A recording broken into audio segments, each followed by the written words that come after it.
हम तो इतने कठोर दिल हो गए, हम तो इतने सख्त दिल हो गए कि आज अपने मुर्दों को मिट्टी देते वक्त भी हमारी आंख में डर नहीं होता, हमारे दिल में डर नहीं होता। हम कब्रिस्तान जाने के बाद भी हंसते रहते हैं, हम मुर्दों को दफनाने के टाइम भी हंसते रहते हैं। मेरे प्यारे साथियों, जब कब्रिस्तान जाया करो, जब किसी की कब्र को देखा करो तो सोचा करो कि वो अंजाम आपका भी होने वाला है।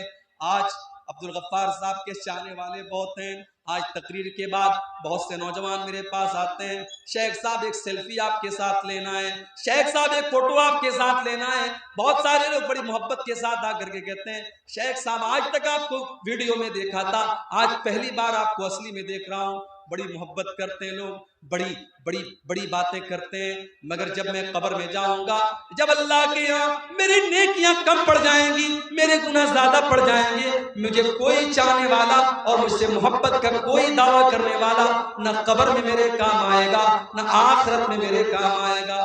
मेरे चाहने वालों की बात छोड़ दो मेरे भाई, मेरी बीवी मेरे काम नहीं आएगी, मेरे बच्चे मेरे काम नहीं आएंगे, मेरे माँ बाप मेरे काम नहीं आएंगे। अल्लाह ने कुरान में नक्शा खींचा, यौमा यफिरुल मर्उ मिन अखीही व उम्मिही व अबीही व साहिबतिही व बनीही।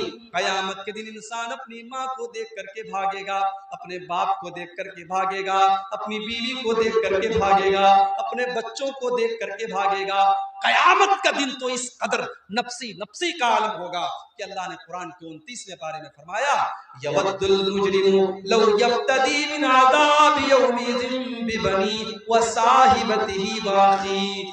कयामत के दिन इंसान ये कहेगा, आए अल्लाह मेरे बच्चों को तू ले ले, मुझे छोड़ दे, मेरे माँ बाप को तू ले ले, मुझे छोड़ दे, आए अल्लाह मेरी जगह मेरी बीवी को तू सजा दे दे, लेकिन मुझको छोड़ दे। लेकिन अल्लाह फरमाएगा, नहीं नहीं, हमारी बारगाह में ऐसा नहीं हो सकता। ला तज़िरु वाज़िरतुन विज़रा उख़रा। कयामत के दिन कोई किसी का बोझ नहीं उठाएगा। वो दिन होगा कयामत का, उस दिन का डर आज हमारे दिलों से मेरे भाइयों निकल चुका है। हजरत उमर फारूक को देखो, फजर की नमाज पढ़ा रहे हैं। आपको तो फजर की नमाज का पता भी नहीं होगा। जलसे में 1000 लोग आते हैं और फजर की जब अजान होती है, अस्सलातु खैरुम मिनन नौम की सदाएं बुलंद होती हैं। मस्जिद में जाकर के देखो तो 8-10 लोगों के अलावा कोई नजर नहीं आता। रात रात भर उर्दू में और बंगला में तकरीर सुनने वाले और बड़े बड़े शायरों से अल्लाह के नबी की तारीफ सुनने वाले फजर की नमाज में ख्वाब खरगोश के मजे ले रहे हैं, सो रहे हैं, और फजर की नमाज में वो हाजिर नहीं है। मेरे प्यारे साथियों, मेरे प्यारे साथियों, नमाज के बगैर आप इस्लाम का तसव्वुर भी कैसे कर सकते हैं। उमर फारूक मुसलमानों के खलीफा हैं और फजर की नमाज पढ़ा रहे हैं, फजर की नमाज पढ़ा रहे हैं, और आगे की सफ में, पहली सफ में अबू लूलू फिरोज नाम का एक आदमी जो पारसी मजहब का मानने वाला है, मुसलमान नहीं है, पारसी मजहब का मानने वाला है। हजरत उमर के खिलाफ उसके दिल में दुश्मनी है। वो खंजर लेकर के आया है और पहली सफ में वो शामिल है और उसका मकसद हजरत उमर के ऊपर अटैक करना है। जैसी हजरत उमर ने नमाज शुरू की, वो आगे बढ़ा, उसने हजरत उमर के ऊपर अटैक किया और हजरत उमर के नाफ के पास उसने हमला किया। खून की धार बहने लगी, हजरत उमर तड़प करके मुसल्ले के ऊपर गिर जाते हैं, लेकिन नमाज नहीं रुकती, नमाज नहीं रुकती है। हजरत उमर मुसल्ले पर गिरने के पहले अपने ठीक पीछे अब्दुर्रहमान इब्न औफ का हाथ पकड़ करके उनको आगे बढ़ाते हैं। हजरत उमर फारूक नीचे तड़प रहे हैं, उनके पेट से खून बह रहा है, मगर नमाज नहीं रुकी है, मुसलमानों की नमाज जारी है, कंटिन्यू है। अबू लूलू ने हजरत उमर के ऊपर हमला किया, उसके बाद 3-4 और लोगों के ऊपर भी उसने हमला किया, और जब उसको ये लगा कि अब वो पकड़ लिया जाएगा, उसने खुद के ऊपर हमला करके सुसाइड भी कर लिया। ये सारा मामला पहली सफ में हो रहा है, पीछे के लोगों को कुछ पता भी नहीं है। अब्दुर्रहमान इब्न औफ ने हल्की नमाज पढ़ाई, फजर की नमाज पढ़ाई, और नमाज के बाद जब हजरत उमर को उठा करके घर लेके जाया गया, डॉक्टरों ने देखा, तबीबों ने देखा, हकीमों ने देखा, कहा कि अमीरुल मोमिनीन अब आपके बचने का चांस नहीं है, आपकी अकड़ियां कट चुकी हैं, अब आपका आखिरी टाइम आ चुका है, अब आपके इंतकाल का टाइम आ चुका है। मेरे प्यारे साथियों, उमर फारूक कौन है? उमर फारूक वो सहाबी हैं कि अल्लाह के नबी कहा करते थे, अय उमर, जिस गली से तुम गुजर जाते हो उस गली से शैतान भाग जाता है। ये मकाम था हजरत उमर का। आज आखिरी टाइम में बिस्तरे मर के ऊपर पड़े हैं और चेहरे के ऊपर घबराहट के आसार हैं, चेहरे पर घबराहट के आसार हैं। अब्दुल्ला बिन अब्बास आते हैं और कहते हैं कि अय अमीरुल मोमिनीन, आप इतना घबराए हुए क्यों? क्या बात है, इतना घबराए हुए क्यों हैं? अय अमीरुल मोमिनीन, आप तो अल्लाह के नबी के ऊपर ईमान लाए, आपने इस्लाम कबूल किया, और जब अल्लाह के नबी के ऊपर आप इस्लाम लाए तो आपने इस्लाम के लिए बहुत कारनामे अंजाम दिए, और जब अल्लाह के नबी दुनिया से गए तो आपसे राजी थे, आपसे खुश थे। और जब हजरत अबू बकर सिद्दीक का दौर आया, आपने उनका भी साथ दिया, और जब वो इस दुनिया से गए तो आपसे खुश थे, आपसे राजी थे। फिर अय उमर फारूक, आपका दौर आया और आपने बड़े अच्छे तरीके से हुकूमत की है, और आज आप दुनिया से जा रहे हैं तो आपसे लोग राजी हैं, इसलिए आपको परेशान होने की कोई जरूरत नहीं है। जरा तसव्वुर करो मेरे प्यारे साथियों कि आखिरत की फिक्र जब इंसान को होती है तो जितने भी नेकी और तकवा के आला मेयार पर पहुंच जाए, उसे डर होता है कि अल्लाह को वो क्या मुंह दिखाएगा। हजरत उमर फारूक रजी अल्लाह ताला अन्हु जवाब देते हैं, अय अब्दुल्ला बिन अब्बास, अगर मैंने अपने नबी का साथ दिया, अगर मैं अपने नबी के ऊपर ईमान लाया, अगर मैंने अबू बकर का साथ दिया, फज़ालिका मिन मन्निल्लाहि अलैया, तो ये तो अल्लाह का मेरे ऊपर एहसान था, ये तो अल्लाह का मेरे ऊपर करम था, इसमें मेरा कोई रोल नहीं था, मेरा कोई किरदार नहीं था। अय अब्दुल्ला, मुझे डर है तो इसी बात का डर है, जब मेरा दौरे हुकूमत आया, पता नहीं मेरे कौन से फैसले ऐसे रहे होंगे जो अल्लाह को पसंद आए होंगे, और कौन से ऐसे फैसले रहे होंगे जो अल्लाह को नापसंद रहे होंगे।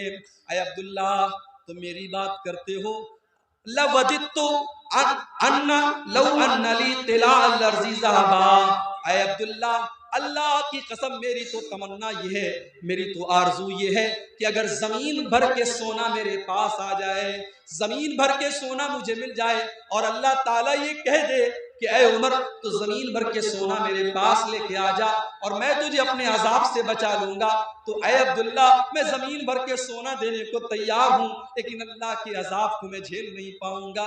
मैं अल्लाह के अजाब से बचने के लिए जमीन भर के सोना देने को तैयार। मेरे प्यारे साथियों, उमर फारूक को तो अपनी आखिरत की इतनी फिक्र है, और हमें अपनी आखिरत की कोई फिक्र नहीं है। आज मकान बनवाने के लिए हम कितने परेशान हैं, आज अपने बच्चों का फ्यूचर बनाने के लिए हम कितने परेशान हैं, लेकिन उन बच्चों की आखिरत बनाने के लिए हमें कोई चिंता नहीं है। अल्लाह ने कुरान में फरमाया, या अय्युहल्लज़ीना आमनू कू अनफुसकुम व अहलीकुम नारा, ऐ ईमान वालों, अपने आप को और अपने घर वालों को जहन्नम की आग से बचाओ। इंसान को अपनी फैमिली से प्यार होता है, इंसान को अपने बच्चों से प्यार होता है। बच्चे की उंगली कट जाए, बाप बेचैन हो जाता है, बच्चों को खरोंच आ जाए, मां की आंखों से आंसू निकल जाते हैं। अल्लाह फरमा रहा है, ऐ ईमान वालों, तुम्हें अपने परिवार से इतनी मोहब्बत है, अपनी फैमिली से इतनी मोहब्बत है, अपने बाल बच्चों से इतनी मोहब्बत है, या अय्युहल्लज़ीना आमनू कू अनफुसकुम व अहलीकुम नारा, ऐ ईमान वालों, अपने आप को और अपने घर वालों को जहन्नम की आग से बचाओ। हमारी लड़कियां जवान हो गई, हमने उनको दुनिया की तालीम दे दी, ग्रेजुएट बना दिया, इंटर पास करा दिया, बहुत जरूरी है। मैं दुनिया की तालीम का भी कायल हूँ। आपके सीमांचल के इलाके में मुसलमान आज दुनिया की तालीम में भी पीछे हैं। आप दुनिया की तालीम अपने बच्चों को दिलाओ। एजुकेशन बहुत जरूरी है, तालीम बहुत जरूरी है, शिक्षा बहुत जरूरी है। आप अपने बच्चों को दुनिया की तालीम दिलाओ। मगर एक मशवरा मैं देके जाता हूँ, आपको अच्छा लगे तो अमल कर लेना, अच्छा ना लगे तो कोई बात नहीं है। मैंने मुंबई के अंदर भी देखा, मैंने कलकत्ता के अंदर भी देखा, मैंने बेंगलोर के अंदर भी देखा कि बड़े बड़े करोड़पति बाप के बच्चे जो स्कूल में पढ़ रहे हैं। जाहिर है स्कूलों का अपना एक सिलेबस होता है। स्कूल में बच्चा अंग्रेजी पढ़ रहा है, हिंदी पढ़ रहा है, मराठी पढ़ रहा है, साइंस पढ़ रहा है, मैथ पढ़ रहा है, सब कुछ पढ़ रहा है, मगर वहां बच्चे को कुरान पढ़ाने वाला कोई नहीं है। स्कूल में बच्चे को अल्लाह के बारे में बताने वाला कोई नहीं है, रसूल के बारे में बताने वाला कोई नहीं है। मैंने बंबई के अंदर देखा, मैंने बेंगलोर के अंदर देखा, मैंने मद्रास के अंदर देखा कि मस्जिदों के अंदर छोटे छोटे मकतब चल रहे हैं। मौलवी साहब जो मस्जिद में इमामत कराते हैं, उनको इमामत की तनख्वाह अगर 10,000 रुपये दी जाती है, आपके सीमांचल में मैं जानता हूँ मस्जिदों के इमामों की तनख्वाहें बहुत मामूली होती हैं, लेकिन बड़े बड़े शहरों में जहाँ 10-15 हज़ार उनको इमाम की तनख्वाह दी जाती है, वहाँ इमाम को इमामत के साथ साथ ये ड्यूटी भी दी जाती है कि आपको बच्चों को मकतब में कुरान पढ़ाना है, नबी की बातें बताना है। बाकायदा स्कूलों के बच्चे 1 घंटे के लिए 2 घंटे के लिए मस्जिद में आकर के मौलवी साहब से दीन की बेसिक बातें सीख लेते हैं। अब वो बच्चा स्कूल में पढ़ करके जब डॉक्टर बनता है, जब इंजीनियर बनता है, जब वकील बनता है, तो उसके दिमाग के अंदर उसने बचपन में मौलवी साहब से जो दीन की बुनियादी बातें सीखी थी, उसने अल्लाह के बारे में जाना था, उसने रसूल के बारे में जाना था, उसने आखिरत के बारे में जाना था, उसने नमाज का तरीका सीखा था, उसने नमाज की दुआएं सीखी थी। उस बच्चे के दिमाग में वो सारी बातें हमेशा के लिए फिट हो जाती हैं। और जब वो बच्चा जिंदगी के किसी भी मैदान में जाता है तो वो अपने इस्लाम को, अपने ईमान को, अपने कुरान को, अपनी नमाज को नहीं भूलता है। मेरे प्यारे साथियों, आज मुसलमान लड़कियां अगर गैरों के साथ फरार हो रही हैं और बाकायदा एक साजिश के तहत उनको इस्लाम से निकाल करके उनको मुर्तद बनाया जा रहा है और उनके साथ साजिश रच करके उनकी इज्जत का सौदा किया जा रहा है, तो उसके बहुत बड़े जिम्मेदार हम और आप हैं। हमने अपनी बच्चियों को दीन की तालीम नहीं दी, हमने अपने बच्चों को दीन की तालीम नहीं दी।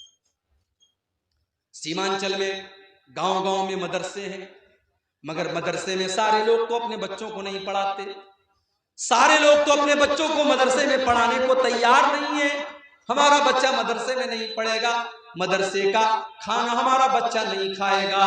मदरसे में बड़े गरीब घरों का बच्चा, बड़े मिडिल क्लास का बच्चा पढ़ता है, अमीर लोग तो अपने बच्चों को मदरसों में नहीं पढ़ाते हैं। मेरे प्यारे साथियों, अगर अल्लाह ने आपको दौलत दी है तो आप अपने बच्चों को कॉन्वेंट स्कूल में और आला स्कूल में पढ़ाने के साथ साथ अपने बच्चों और बच्चियों को दीन की तालीम भी दिलाइए। कू अनफुसकुम व अहलीकुम नारा, ऐ ईमान वालों, अपने आप को और अपने घर वालों को जहन्नम की